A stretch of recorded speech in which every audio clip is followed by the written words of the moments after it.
is a 1993 Mitsubishi Diamante. We just replaced the throttle position sensor here. I turned up the throttle,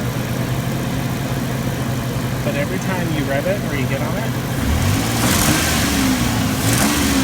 hesitates a little bit. It does that.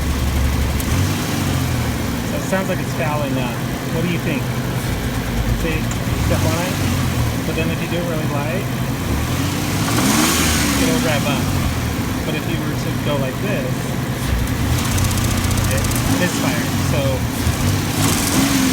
I need some thoughts. I cleaned the MAF sensor here, and then I cleaned the throttle body in here. So let me know.